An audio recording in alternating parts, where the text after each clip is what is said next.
नमस्कार, स्वागत है आपका न्यूज इंडिया में। मैं हूं आपके साथ उमंग मथुर और आप देख रहे हैं राजस्थान लाइव। खबरों की शुरुआत करेंगे राजस्थान की, लेकिन आइए उससे पहले नजर डालते हैं इस वक्त की बड़ी खबर पर। बड़ी खबर राजधानी जयपुर से। मुख्यमंत्री अशोक गहलोत ने बजट को दिया अंतिम रूप। प्रमुख शासन सचिव वित्त अखिल अरोड़ा, शासन सचिव वित्त राजस्व टी रविकांत, शासन सचिव वित्त बजट डॉक्टर पृथ्वीराज, विशिष्ट सचिव वित्त व्यय सुधीर कुमार शर्मा और निदेशक बजट शरद मेहरा रहे उपस्थित। आपको बता दें, मुख्यमंत्री अशोक गहलोत ने कल पेश होने वाले राजस्थान के बजट को अंतिम रूप दे दिया है। तमाम अधिकारी गण इस बजट को अंतिम रूप देते समय उपस्थित रहे। तो वहीं इस खबर पर ज्यादा जानकारी के लिए हमारे साथ हमारे संवाददाता नीरज शर्मा राजधानी जयपुर से लाइव जुड़ रहे हैं। नीरज जी, कल बजट पेश होने वाला है और साथ ही साथ आज मुख्यमंत्री अशोक गहलोत ने इसे अंतिम रूप दे दिया है। वर्ष 2021-22 के राजस्थान के बजट को किस प्रकार से देखते हैं? देखिए, मुख्यमंत्री अशोक गहलोत ने आज बजट को फाइनलाइज कर दिया है। अशोक गहलोत मुख्यमंत्री निवास पर आज जब बजट को अंतिम रूप दे रहे थे तो इस दौरान तमाम आला अधिकारी जो हैं उनके साथ मौजूद थे, जिन्होंने बजट के अंदर अपनी भूमिका निभाई है। इसमें वित्त सचिव और इसके साथ ही बजट से जुड़े हुए जो अधिकारी हैं, प्रमुख शासन सचिव वित्त अखिल अरोड़ा, प्रमुख शासन सचिव वित्त बजट डॉक्टर पृथ्वीराज, विशिष्ट सचिव भी इस दौरान मौजूद थे। लेकिन कुल मिलाकर के बात यह है, मुख्यमंत्री अशोक गहलोत ने एक एक अधिकारी से फीडबैक लिया था कि किन चीज़ों पर अभी हमें फोकस करना है और राज्य की माली हालत को देखते हुए किन चीज़ों पर खास तौर पर ध्यान देना है।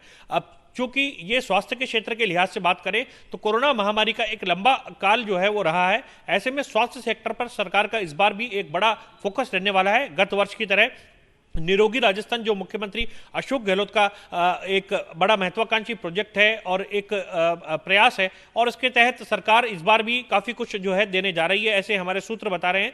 इसके साथ ही अगर बात करें तो प्रदेश में हेल्थ सेक्टर और हेल्थ इंफ्रास्ट्रक्चर इसको मजबूत करने के लिए बड़े बजट में प्रावधान जो हैं वो किए जा सकते हैं। खास तौर पर जो मल्टी बेडेड अस्पताल हैं उनकी व्यवस्था, स्पेशलिटी जो है अस्पताल की उनकी की जा सकती है। इसके साथ ही वेंटिलेटर युक्त बेड्स की संख्या जो है विभिन्न अस्पतालों में बढ़ाई जा सकती है। अपग्रेडेशन जो होता है अस्पतालों का, वो अपग्रेडेशन की व्यवस्था करने के पूरे जो सूत्र हैं वो संकेत दे रहे हैं। वहीं इसके साथ ही अत्याधुनिक जो मशीनें हैं, जांच की जो मशीनें हैं, लैब स्थापित करनी है, उनके लिए भी सरकार की ओर से प्रयास किए जाएंगे। शुद्ध के लिए युद्ध अभियान जो मुख्यमंत्री अशोक गहलोत इसको फिर से इन्होंने गति दी है। शुद्ध के लिए युद्ध अभियान को अब फिर से और तेजी से बढ़ाया जाएगा। इसके साथ ही जो टेस्टिंग लैब्स हैं इनकी संख्या बढ़ाई जाएगी। अभी जो टेस्टिंग लैब राजधानी जैसे जयपुर के अंदर है, तो संभाग स्तर पर इस टेस्टिंग लैब की संख्या जो है वो बढ़ाए जाने के लिए ये सूत्र बता रहे हैं कि इस लैब्स को भी बढ़ाया जा सकता है। इसके साथ ही किसानों का एक बड़ा आंदोलन, चूंकि देश भर के अंदर जो है किसान दिल्ली के अंदर पहुंच करके आंदोलन कर रहे हैं और देश भर में एक ये मुद्दा जो है ये छाया हुआ है। ऐसे में किसानों को सौगातें देने के लिए सरकार का पूरा फोकस है। अब सिंचाई की बात करें या फिर कृषि कनेक्शन की बात करें या फिर खाद बीज की उपलब्धता सुनिश्चित कराने, और उसके साथ ही किसानों के लिए क्या क्या रियायतें की जा सकती हैं, इसके साथ ही जो ऐसे किसान हैं जो कर्ज के बोझ तले दबे थे उनके लिए क्या रियायतें दी जा सकती हैं। हालांकि कर्ज माफी की घोषणा राज्य सरकार की ओर से पिछले दिनों की गई थी।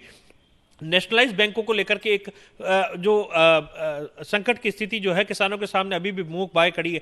इसके साथ ही किसानों को आगामी समय में दिक्कत ना आए तो उनकी सारी समस्याओं का समाधान करने के लिए विभिन्न जो सुझाव अलग अलग वर्गों से मिले, तो मुख्यमंत्री अशोक गहलोत ने पिछले दिनों विभिन्न सिविल सोसाइटी से, एनजीओ के साथ में, किसान वर्ग के साथ में और अलग अलग लोगों के साथ में, इंडस्ट्री से जुड़े जो लोग थे उन सेक्टर के लोगों के साथ में चर्चा की। Confederation of Indian industry CII, इसके साथ ही अन्य जो उद्योग वर्ग से जुड़े हुए जो लोग हैं उनको बुलाया गया। उद्योग और व्यापार से जुड़े हुए जो अलग अलग संगठन हैं वो आए थे। फिक्की भी इसके अंदर शामिल था, federation of Indian industry, chamber of commerce जो है, इस तरह की संस्थाएं थी। इनकी ओर से भी पूरा फीडबैक लिया गया। एक राजस्थान का जो पर्यटन सेक्टर है ये चूंकि कोरोना काल के अंदर काफ़ी ज़्यादा पिछड़ गया, हालात बहुत ज़्यादा पस्त हो गए, होटल इंडस्ट्री भी ठप हो गई, और इसके साथ ही जो पर्यटन से जुड़े हुए उद्योग थे जैसे जेम्स एंड ज्वेलरी की बात करें, आर्ट, हैंडीक्राफ्ट और इसके साथ ही सफारीज की बात करें, तो इस प्रकार के एडवेंचर्स जो टूरिज्म था वो ठप हो गया था, धार्मिक टूरिज्म ठप हो गया था। अब इसको वापस धीरे धीरे सरकार पटरी पर लेकर के आ रही है। नई पर्यटन नीति भी प्रदेश के अंदर आ चुकी है। इस पर्यटन नीति के तहत अब बहुत सारी ऐसी रियायतें जो हैं वो इस सेक्टर को मिल सकती हैं, ताकि इसमें एकदम से बूम आए। टूर एंड ट्रैवल ऑपरेटर्स के लिए कुछ छूट जो है और राहतें मिल सकती हैं। इसके साथ ही होटल इंडस्ट्री जो है वो भी अपनी डिमांड कर रही है कि 1000 रुपए तक का जो अभी कस्टमर आकर के और बजट होटल में ठहरता है वहां तक टैक्स से रियायत मिलती है, लेकिन इसको 1500 रुपए तक करने की जो मांग है होटल इंडस्ट्री की तरफ से उठाई गई है। इसको लेकर के भी सरकार गंभीरता से विचार कर रही थी। हो सकता है इसको लेकर के भी सरकार कुछ निर्णय करे, लेकिन कुल मिलाकर के वैट जिस तरीके से सरकार ने पेट्रोलियम पर घटाया, चूंकि टूरिज्म को बढ़ाना है तो पेट्रोल और डीजल जो है इनके ऊपर भी वैट की दर घटानी राज्य सरकार को पड़ी। 2 रुपए इसके ऊपर जो है 2% घटाया तो वैट की कीमत घटी। इससे टूर ट्रैवल भी बढ़ेगा, महंगाई भी घटेगी, तो महंगाई भी घटाना है। दूसरा, अर्थव्यवस्था को पटरी पर लाने के लिए विभिन्न जो प्रयास हैं, अब चाहे इसमें एमएसएमई सेक्टर है, मैन्युफैक्चरिंग की जो इकाइयां हैं उसको ज्यादा से ज्यादा उत्पादन बढ़ाने के लिए सरकार का फोकस है। बाड़मेर रिफाइनरी को लेकर के तेजी से काम चल रहा है और सरकार का यह महत्वाकांक्षा है कि आगामी दिनों में बाड़मेर रिफाइनरी को लेकर के खासतौर पर काम हो सके। अब चूंकि प्रदेश जो है ये चुनावी मोड के अंदर भी जा रहा है, जहां 4 उपचुनाव 4 विधानसभा क्षेत्रों में हैं, तो जो 4 विधानसभा क्षेत्र हैं इनको लेकर के सरकार ने पिछले दिनों भी 2 दिन पहले ही 158 करोड़ रुपए की लागत से 178 के आसपास जो विकास कार्य हैं इनका शिलान्यास लोकार्पण किया। इनके मद में जो बजट है वो बजट देने का प्रावधान और उसका वित्तीय प्रावधान करना ये भी इसके अंदर शामिल है। इसके साथ ही अलग अलग जगह पेनोरमा बना रहे और विधानसभा क्षेत्रों पर खास तौर पर फोकस देकर के सरकार जो है बजट में कुछ सौगातें इन क्षेत्रों को भी दे सकती हैं। चूंकि दिवंगत जो विधायक हो चुके हैं, जिनका निधन हो चुका है 4 विधायकों का, मुख्यमंत्री ने हाल ही में ये कहा है कि उन विधायकों ने जो जो वादे किए थे, चूंकि वो विधायक हमारे बीच में नहीं रहे, लेकिन उनके किए वादे जो हैं वो पूरा कराना, हमारी सरकार इसको भी लेकर के संकल्प के रूप में चलेगी।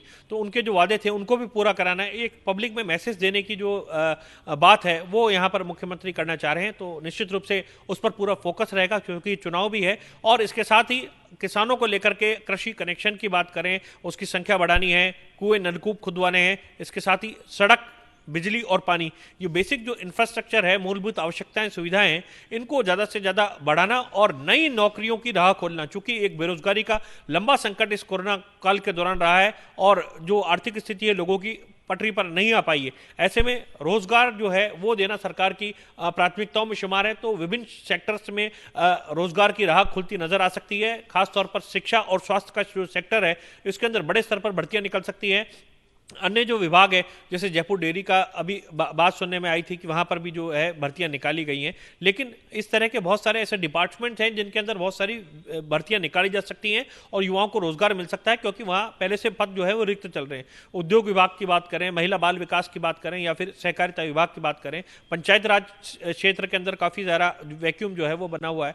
तो इनमें भर्तियां निकाल करके युवाओं को रोजगार से जोड़ना सरकार के फोकस में है। शिक्षकों की बड़े स्तर पर भर्तियां हो सकती हैं। पुलिस जो है उसका आधुनिकीकरण करने और तकनीकी से इसको लैस करने पर सरकार का पूरा जो फोकस है वो बजट के अंदर देखने को मिल सकता है। तो हमारे सोर्सेस ये बता रहे हैं कि सरकार का पूरा फोकस इस बात पर है कि अभी जो अत्यावश्यक सेवा हैं उनको पहले तो जारी रखा जाए। जो बजट घोषणाएं करी थी और उसको एक विजन डॉक्यूमेंट का रूप दिया गया था पिछली बार, तो उनको भी पूरा करना है। अब तक जो काम अधूरे रह गए हैं उनको भी पूरा करना है। इसके साथ ही जो वादे राहुल गांधी ने किए थे और उनको सरकार ने विजन डॉक्यूमेंट बनाया था, तो उस चुनाव घोषणा पत्र को भी अंतिम रूप देने के लिए इस बजट में क्या वित्तीय प्रावधान किए जा सकते हैं, इनको लेकर के सरकार का पूरा फोकस रहा है। तो उमंग, ये बजट जो है ये अच्छा बजट माना जा रहा है कि अच्छा बजट रहेगा, टैक्स के बाहर नहीं बढ़ाए जाएंगे, लोगों को रियायत देने की कोशिश यहाँ इस बजट में रहेगी, खासतौर पर खेती किसानी पर, महिला बाल विकास वर्ग पर, और इसके साथ ही उद्योगों को पटरी पर लाने, टूरिज्म सेक्टर को और होटल इंडस्ट्री को पटरी पर लाने और लोगों को रोजगार के ज्यादा से ज्यादा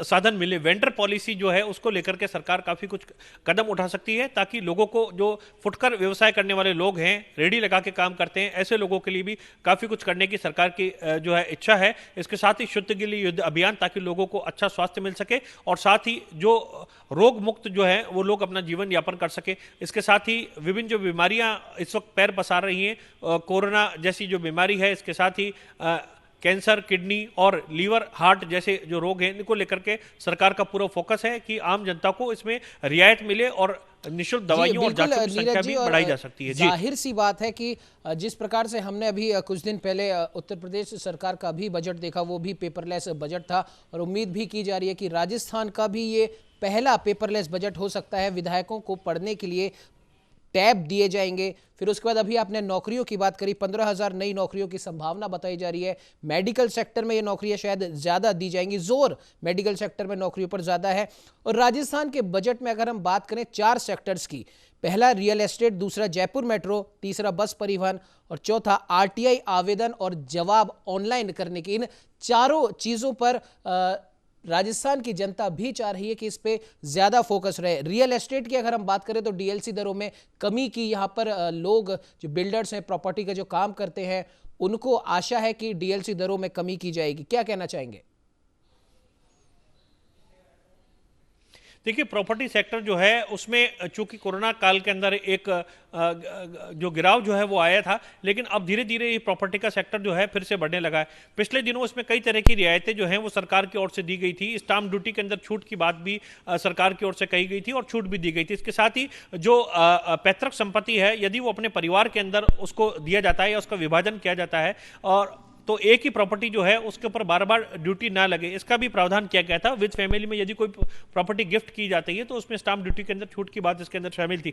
इसके साथ ही डीएलसी दरें जो घटाने की आप बात बता रहे हैं, निश्चित रूप से सरकार का ध्यान इस ओर है और बाकायदा जो प्रॉपर्टी से जुड़े हुए, जो इंडस्ट्री से जुड़े जो लोग हैं, उन्होंने सरकार को अवगत कराया है कि डीएलसी जो दर हैं ये कम होनी चाहिए। कई जगह डीएलसी की दरें बढ़ी हुई हैं, उस वजह से जो रेट हैं वो उसके जमीनों के भाव आसमान चढ़े हुए हैं। लेकिन खरीदारी की बात करें तो पैसा मार्केट में नहीं होने के कारण, इतना फ्लो नहीं होने के कारण वो दाम बिक नहीं पा रहे हैं। पिछले दिनों हाउसिंग बोर्ड ने भी इसको लेकर के एक प्रोजेक्ट चलाया था, जिसमें किस्तों के ऊपर मकान यानी अपना घर का आशियाना जो है उसका सपना साकार करने की योजना चलाई थी। तो इस प्रकार की सरकार कुछ योजनाएं चला सकती है, अपने घर का सपना जो है वो साकार हो सके, खास तौर पर गरीब और मध्यम वर्ग के लिए या मिडिल आय वर्ग के लिए और एलआईजी वर्ग के लिए सरकार इसको लेकर के बहुत सारे फ्लैट्स और बहुमंजिला आवासीय योजनाओं की सौगात दे सकती है। साथ ही गरीबों के लिए जो विभिन्न मदों से पैसा आता है, एक मुख्यमंत्री जन आवास योजना भी, एक प्रधानमंत्री आवास योजना भी, तो उसके तहत जो फंड आता है उसकी व्यवस्था की जाए ताकि लोगों का आशियाना जो है वो हो सके,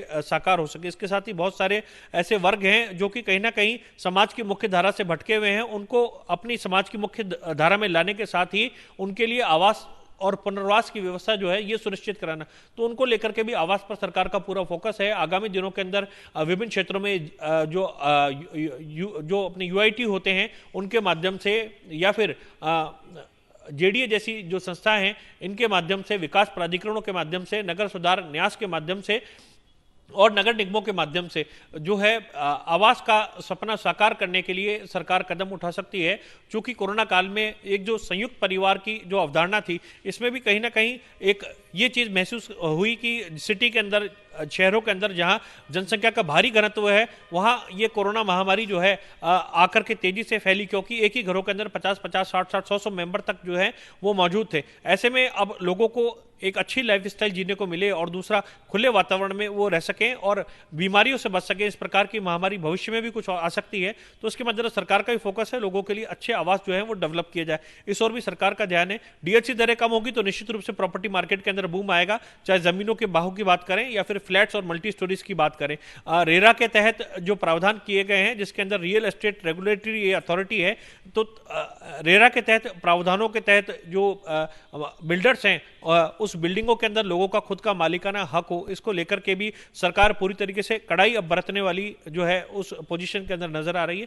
तो रियल एस्टेट के लिए भी ये बजट जो है काफी अच्छा माना जा सकता है। बात, और अगर मेडिकल क्षेत्र की हम बात करें, जैसे कि आपने भी बताया, मेडिकल क्षेत्र को भी इस बजट से काफी कुछ उम्मीदें हैं। और मेडिकल क्षेत्र में भी अगर हम विशेष तौर पर बात करें शिशु स्वास्थ्य की, क्योंकि कोटा की उस घटना को कोई भूला नहीं है, कोटा के जेके लॉन की उस घटना को कोई भूला नहीं है, जहाँ पे कई बड़ी संख्या में शिशु मृत्यु को प्राप्त हुए थे। और ऐसे ही कई ऐसी गंभीर बीमारियां भी हैं जिनमें कई मेडिकल के एक्सपर्ट्स बोल चुके हैं जिनका इलाज अभी संभव नहीं है, या फिर अगर है तो वो काफी महंगा है। ऐसे में जो साधन संपन्न लोग नहीं है, गरीब परिवार से जो आते हैं, वो किस प्रकार से अपना इलाज करें, तो वो भी इस बजट में कुछ इस प्रकार की चीजें वो देख रहे हैं। उन्हें आस है ताकि उनके बच्चों के स्वास्थ्य के बारे में भी केयर की जा सके। नीरज जी। देखिए, विभिन्न जो अस्पताल हैं, खासतौर पर संभाग मुख्यालय वाले जो अस्पताल हैं, चूंकि वहाँ जिलों से जो मरीज होते हैं वो जाते हैं। शिशु की आपने बात करी, माँ जन्नू शिशु सुरक्षा योजना पहले से प्रदेश के अंदर संचालित है, लेकिन अस्पतालों के अंदर पिछले दिनों कोटा के अस्पताल के अंदर सामने आया कि कई उपकरण जो हैं वो खराब थे, या फिर जो वार्मर्स की संख्या थी वो कम थी। ऐसे में ये वार्मर्स की जो संख्या है, क्योंकि जब प्री मेच्योर बेबी पैदा होता है या फिर बच्चे जो अर्ली समय में जो पैदा हो जाता है, उसको वार्मर की आवश्यकता होती है, यानी माँ के पेट में जब वो पल रहा होता है उस प्रकार का टेम्परेचर बाहर भी देना होता है। और सर्दी के दिनों में खासतौर पर इस प्रकार की समस्या इन बच्चों के सामने आती है, उनका वेट कम होता है। दूसरा, जो मॉर्टेलिटी रेट होती है वो काफ़ी ज़्यादा ऐसे बच्चों के अंदर नोट की गई है। तो सुरक्षित मातृत्व रहे, यानी प्रसूता जो है उसकी देखभाल पूरी तरीके से रहे, बच्चे का स्वास्थ्य अच्छा रहे, इसके लिए सरकार ने इस योजना के तहत जो फंड है वो पहले से जारी कर रखा है। इसके साथ ही अब नए वार्मर्स खरीदने के लिए और वेंटिलेटर्स जो बच्चों के लिए लैब हैं पूरी, वो स्थापित करने के लिए कंगारू केयर का हमने देखा जयपुर के जैकलॉन के अंदर भी स्थापित किया गया है, जहां जिस तरीके से कंगारू अपने बच्चे को पेट के लगा करके, छाती के लगा के रखता है, उसी प्रकार माँ को ट्रेनिंग दी जाती। तो इस प्रकार की ट्रेनिंग के जो इकाइयाँ हैं वो विभिन्न अस्पतालों के अंदर, जहाँ पर मातृ शिशु अस्पताल हैं, वहाँ इस प्रकार की इकाइयाँ स्थापित की जा सकती हैं। इसको लेकर के भी सरकार का ध्यान इस ओर है। इसके साथ ही अगर मुख्यमंत्री निःशुल्क दवा योजना, मुख्यमंत्री निःशुल्क जांच योजना, यहां तक कि पशुधन के लिए भी निःशुल्क उपचार के लिए योजना सरकार की ओर से पहले से ही जो संचालित है वो प्रदेश के अंदर चल रही है। ऐसे में अब चूंकि बर्ड फ्लू का जो केस है वो सामने आया, राज्य स्तरीय एक पक्षियों के लिए एक वायरोलॉजी, एक पक्षियों की लैब जो है वो भी बनाने के लिए प्रस्ताव केंद्र सरकार को भेजा गया था। उस पर अभी देखना होगा कि क्या वहां केंद्र से उसकी अनुमति आ गई है। तो जयपुर के अंदर माना जा रहा है एक पक्षियों के लिए भी एक लैब जो है वो स्थापित की जा सकती है। इसको लेकर के भी सरकार फोकस कर रही है। अगर ओवरऑल स्वास्थ्य को लेकर के बात करें तो जिस प्रकार से मुख्यमंत्री निःशुल्क योजना और दवा योजना, जांच योजना की बात की, मनोरोगी जो हैं उनके स्वास्थ्य के लिए भी मुख्यमंत्री अशोक गहलोत खासकर गंभीर हैं। मनोरोगियों की बात करें या विमंदित बालिका गृह या बच्चों के गृहों की बात करें, जहां पर मानसिक रूप से जो स्पेशल चिल्ड्रन होते हैं वो रहते हैं, तो उनके ऐसे छात्रावासों को सामाजिक न्याय एवं अधिकारिता विभाग के तहत पूरी फंडिंग दी जाए, उनके भोजन और खाने की व्यवस्था जो है वो अच्छी हो और उनको सुविधाएं मिल सके। तो उसके लिए सरकार इस बजट के अंदर काफ़ी कुछ फोकस कर सकती है। डायबिटीज़, इसके साथ ही हार्ट, किडनी, लीवर और कैंसर तक की जो दवा है और हाइपरटेंशन, इनको लेकर के सरकार बेहद गंभीर है, क्योंकि लोगों के अंदर इस प्रकार की बीमारियां बढ़ती जा रही है। अब पूरे प्रदेश भर में कैंसर का अर्ली डिटेक्शन जो कार्यक्रम है सरकार की ओर से शुरू भी कर दिया गया है, यानी कि अर्ली जो कैंसर डिटेक्शन पहले ही पता लग जाए तो कैंसर की बीमारी जो है ये आगे आगामी दिनों में जो इसकी स्टेज है वो ना बढ़ जाए और लोगों का पहले ही उपचार हो जाए। तो इसके लिए भी सरकार जो है एक बड़ा बजट इसके अंदर दे सकती है। और हार्ट, किडनी, लीवर, ये ऐसे रोग हैं डायबिटीज के साथ ही जिनके रोगी जो हैं इनकी संख्या लगातार बढ़ती हुई नजर आ रही है। और ऐसे में सरकार ने इसकी दवाइयां जो हैं और उपचार जो है उसको भी निःशुल्क की कैटेगरी के अंदर डाल दिया है। तो इसको लेकर के बजटीय प्रावधान जो है वो सरकार की ओर से देखने को मिल सकते हैं। तो इसके साथ ही हेल्थ सेक्टर की बात करें तो नौकरियों के बहुत सारे अवसर जो हैं हेल्थ सेक्टर के अंदर हैं।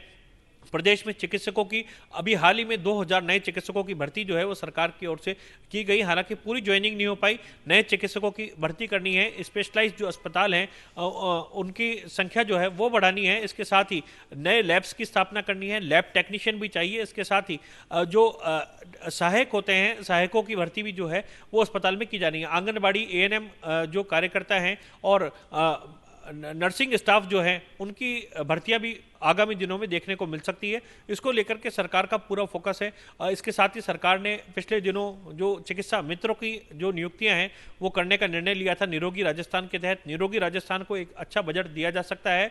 जनता क्लिनिक की स्थापना करनी थी, इसके अंदर भामाशाहों के माध्यम से जनता क्लिनिकों की स्थापना करके और इसको आगे बढ़ाना और निःशुल्क दवा योजना के तहत इसके अंदर उपचार करना, तो उस पर भी सरकार का पूरा फोकस है। आगामी दिनों में कोई दूसरी महामारी पैर न फंसा ले और कोरोना का पूरा मैनेजमेंट है, इसको लेकर के सरकार बजटीय प्रावधान कर सकती है। तो अगर चिकित्सा और स्वास्थ्य क्षेत्र की बात करें तो इस ओर भी मुख्यमंत्री अशोक गहलोत का पूरा फोकस है और माना ये जा रहा है सबसे ज्यादा जी बिल्कुल नीरज जी। और ये तो रही चिकित्सा स्वास्थ्य की बात। अगर हम बात करें, जैसे कि आपने भी कहा कि तमाम नौकरियों की यहाँ पर बात सामने आई, भले वो मेडिकल क्षेत्र में हो, शिक्षा के क्षेत्र में हो या अन्य किसी क्षेत्र में। और लंबे समय से हम ये देख रहे हैं कि जैसे ही विधानसभा आहूत हुई थी तब कई अलग अलग क्षेत्रों के लोग धरने पर बैठे हुए हैं और कई लोग तो बहुत दिनों से बैठे हैं, बेरोजगार धरने पर बैठे हुए। तो ऐसे में बात ये भी निकल के आती है, जैसे कई परीक्षाएं होती है, जैसे उदाहरण के तौर पर हम देख ले, पटवारी की हम बात कर ले या अन्य किसी क्षेत्र की परीक्षा की बात कर ले, वो परीक्षा तो हो जाती है और कई बार उनका परिणाम किसी भी परिस्थिति की वजह से रुका हुआ है या फिर जो परिणाम घोषित हो चुके हैं तो उनको भर्तियां नहीं मिली है। तो ऐसे भी कई लोग हैं जो इस बजट में आस देख रहे हैं कि क्या पता हमारी भी भर्तियां खुल जाए। नीरज जी, देखिए उमंग, निश्चित रूप से आपने एक बेहद गंभीर प्रश्न उठाया है। चूंकि प्रदेश के अंदर अगर बात करें तो जिस तरह देश में बेरोजगारी का हाल है, प्रदेश भी इससे अछूता नहीं है और यहाँ का युवा वर्ग जो है वो चाहता है कि रोजगार के अंदर उसको खासी तवज्जो मिले। एक बेरोजगारों की ओर से ये मांग भी उठाई गई है कि कई अन्य राज्यों के अंदर वहाँ के स्थानीय जो नागरिक होते हैं, वहाँ के स्थानीय जो युवक होते हैं, उनको प्राथमिकता दी जाती है और उसका कोटा तय होता है और बाहरी राज्य के जो अभ्यर्थी होते हैं उनके लिए कोटा तय होता है। तो इस प्रकार एक कोटा जो है वो तय किया जाए जिसमें राज्य के जो नागरिक हैं, यहाँ के रहने वाले जो युवा हैं बेरोजगार, उनको फोकस करके और उनको रोजगार की राह जो है वो खोली जाए। इसके साथ ही अगर बात करें तो बेरोजगार युवकों की ओर से लगातार धरना और प्रदर्शन किया जा रहा है। कंप्यूटर शिक्षक अपनी मांग उठा करके बैठे हैं और उनका कहना यह है कि कंप्यूटर शिक्षा, तकनीकी शिक्षा जो है बेहद जरूरी है।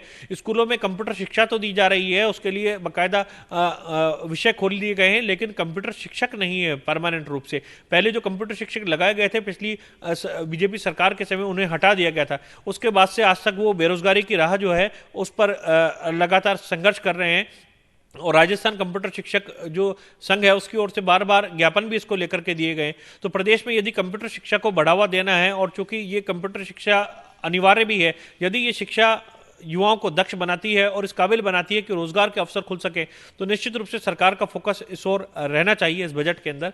इसके साथ ही जो रीट की, पटवार की भर्तियां जो होती हैं उनके भी कई बार ऐसे विवाद हो जाते हैं, कभी पेपर पेपर जो है वो आउट हो जाता है, कभी परीक्षा होने के बाद में पता चलता है पेपर आउट हो गया, और कई बार जो प्रकरण है वो न्यायालय के विचाराधीन हो जाते हैं। ऐसे प्रकरणों में राज्य सरकार जो है इस पूरे प्रकरण को दिखाती है, इसमें समय लग जाता है। जो लोग युवा जो बेरोजगार होते हैं वो परीक्षा दे देते हैं और कई बार ऐसा होता है कि सिलेक्शन होने की स्टेज के ऊपर जो है मामला न्यायालयों के अंदर जाकर के उलझ जाता है। ऐसे में बहुत सारे बेरोजगार युवाओं का भविष्य जो है वो कहीं ना कहीं अधरजूर में फंस जाता है और जब तक निर्णय नहीं आता, न्यायालयों के अंदर पेंडिंग केस रहते हैं, तब तक वो चिंतित रहते हैं और निर्णय आने के बाद भी फिर अलग अलग जो वेटिंग लिस्ट है उसके आधार पर रहते हैं, उसको भी चुनौती दी जाती है। तो निश्चित रूप से इस प्रकार के प्रकरण जो है ये चिंता का विषय है। सरकार को चाहिए कि आगामी दिनों के अंदर बाकायदा प्रत्येक विभाग के अंदर जब इस प्रकार की भर्तियां निकाली जाए तो लीगल एडवाइस लेकर के और तमाम विधिवेत्ताओं की राय लेकर के ही इस प्रकार भर्तियों और एग्जाम जो है इनको कंडक्ट किया जाए। यदि कहीं पर पेपर आउट होने की बात सामने आती है तो तुरंत उसमें तत्परता दिखाते हुए उस पर एक्शन लिया जाना चाहिए।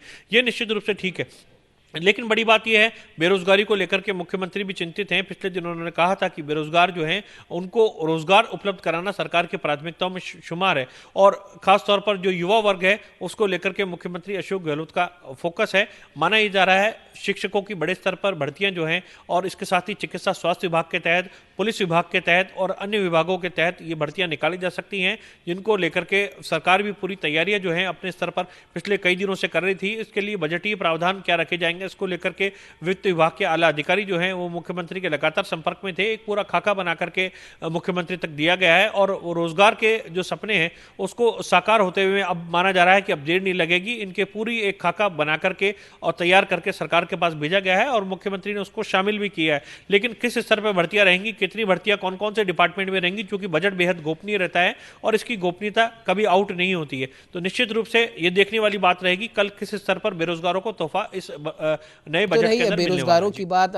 मेडिकल की हमने बात कर ली, शिक्षा जगत की भी अगर बात कर ले तो शिक्षा के क्षेत्र में भी कई महत्वपूर्ण घोषणाएं होनी है जिनका इंतजार शिक्षा जगत के लोग कर रहे हैं। कई ऐसी योजनाएं हैं जो शिक्षा जगत में दूर के फायदे दे सकती हैं राज्य को भी, राज्य के शिक्षकों को भी। तो शिक्षकों की भर्ती को लेकर और शिक्षा जगत के लिए भी क्या कुछ प्रावधान किए जा सकते हैं? देखिए, शिक्षक चूंकि समाज की धुरी होता है और ये कहा जाता है यदि अच्छी शिक्षा जो है वो गुरु देता है तो समाज का एक अच्छा निर्माण होता है। तो निश्चित रूप से शिक्षकों को लेकर के चूंकि गुरु की पूजा हर जगह की जाती है, ऐसे में गुरुओं को महत्व दिया जाना लाजिम भी है। ऐसे में सरकार ये चाहती है कि विभिन्न जो विद्यालय खोले गए, अब अंग्रेजी माध्यम के विद्यालय भी जो है सरकार की ओर से राज्य में खोले जा रहे हैं और इन विद्यालयों की संख्या बढ़ाने पर सरकार का पूरा फोकस है, ताकि अच्छी तालीम जो है अंग्रेजी माध्यम के प्राइवेट स्कूलों जैसी तालीम जो है वो राज्य के अंदर मिल सके। जिस तरीके से केंद्र में केंद्रीय विद्यालय जो है उसके अंदर इंग्लिश मीडियम के अंदर शिक्षा दी जाती है, राज्य सरकार ने महात्मा गांधी के नाम से और विभिन्न मॉडल स्कूल खोल करके इस प्रकार के प्रयास किए हैं, जिनको सराहना भी मिली है और अच्छी उपस्थिति और भर्तियां जो हैं वहां पर बच्चों की हुई है। ऐसे में सरकार ने पिछले दिनों शिक्षा मंत्री गोविंद सिंह डोटासरा से भी हमारी बातचीत हुई थी, उन्होंने भी कहा कि हमारा फोकस है आगामी दिनों में इस प्रकार के और भी विद्यालय जो हैं खोले जाएंगे, हर जिले में इस प्रकार के विद्यालय जो हैं वो खोले जाने का सरकार का फोकस है। इसके साथ ही जो नामांकन है स्कूलों के अंदर उसको बढ़ाने पर भी सरकार पूरी तरीके से ध्यान दे रही है। विभिन्न वर्ग और बस्तियां जो हैं उनके आसपास अच्छी संख्या में स्कूल हो, ताकि बच्चे जो हैं अच्छी तालीम ग्रहण कर सकें। और चूंकि 5वीं तक की जो शिक्षा होती है या शुरुआती जो प्राथमिक शिक्षा होती है वो तो पूरी तरीके से निःशुल्क होती है एक तरीके से, और आगामी दिनों में शिक्षा का जो पूरा ढांचा है इसमें सुधार करने के लिए नए सिलेबस तैयार करना और बजटीय प्रावधान करना, अच्छी जो रंगीन कॉपी किताबें होती हैं उस प्रकार की पाठ्य सामग्री उपलब्ध कराना, स्कूलों के अंदर खेल कक्ष जो है वो भी बनाना और वहाँ पर लाइब्रेरियों का विस्तार करना, सुविधाओं का विस्तार करना, जो विद्यालय हैं उनको क्रमोन्नयन करना, तो इन पर सरकार का पूरा फोकस इस बजट के अंदर रह सकता है। बच्चों को अच्छे खेल ग्राउंड भी जो है शिक्षा के साथ में मिलने चाहिए, इस पर भी सरकार फोकस कर रही है। और विभिन्न एजेंसियों के साथ में इस प्रकार का भी सरकार का विचार चल रहा है कि टाई अप करके स्मार्ट क्लासेस जो हैं वो सरकारी विद्यालयों के अंदर यदि ला दी जाती हैं, जिस प्रकार दिल्ली में केजरीवाल सरकार की ओर से प्रयास किए गए, यदि राजस्थान में इस प्रकार का फोकस हो जाता है तो कहीं ना कहीं शिक्षा जो है उसका स्तर भी सुधरेगा और ऑनलाइन एजुकेशन के माध्यम से भी जो छात्र है या फिर टेक्निकल एजुकेशन के माध्यम से भी छात्र जो है वो जुड़ सकेंगे। तो कंप्यूटर शिक्षा बेहद महत्वपूर्ण है, इंपॉर्टेंट है। इसके लिए कंप्यूटर शिक्षकों की भी बड़े स्तर पर इस वक्त जो है भर्ती किए जाने की आवश्यकता महसूस होने लगी है। और प्राथमिक स्तर पर शिक्षा की बात करें या फिर माध्यमिक और उच्च माध्यमिक स्तर पर विभिन्न स्ट्रीम्स के हिसाब से फोकस सरकार का इस बजट में शिक्षा पर भी रहने वाला है। और खासतौर पर ग्रामीण क्षेत्रों के अंदर बात करें तो शिक्षा का ढांचागत सुधार करने और वहां पर विद्यालयों का क्रमोन्नयन, 10वीं 12वीं तक के जो विद्यालय हैं वो कस्बाई आधार पर उपलब्ध हो सके, ताकि जो ग्रामीण क्षेत्रों के बच्चे हैं उनको ज्यादा दूर नहीं आना पड़े और वहीं उनको स्थानीय स्तर पर ये शिक्षा की सुविधा मिल सके। इस पर सरकार का जी बिल्कुल नीरज जी, आपने सही कहा। और जाहिर सी बात है आने वाले राजस्थान के बजट को लेकर तमाम सेक्टर में, भले वो शिक्षा का सेक्टर हो, स्वास्थ्य का हो या फिर मेट्रो के नए फेज का हो या फिर प्रॉपर्टी का सेक्टर हो, हर सेक्टर कुछ ना कुछ उम्मीद यहां पर देख के चल रहा है कल पेश होने वाले बजट में। फिलहाल हमारे साथ जुड़ने के लिए नीरज जी बहुत बहुत धन्यवाद। और देखने वाली बात यह है कि कल राजस्थान का बजट पेश होने वाला है। मुख्यमंत्री अशोक गहलोत ने आज उस पर अपनी अंतिम मोहर लगा दी है और इस बजट की दो खास बातें भी हम आपको बताएं कि जनता के काम के लिए इसमें हो सकता है कि मुख्यमंत्री अशोक गहलोत तेलंगाना मॉडल पर काम करें और साथ ही साथ आने वाले पॉलिटिकल सीन को देखते हुए बसपा से आए निर्दलीय विधायकों को, उनके क्षेत्रों को भी इस बजट में साधने की कोशिश की जा सकती है। फिलहाल इस बुलेटिन में इतना ही। देश दुनिया की तमाम खबरों को जानने के लिए आप बने रहिए हमारे साथ और देखते रहिए न्यूज़ इंडिया।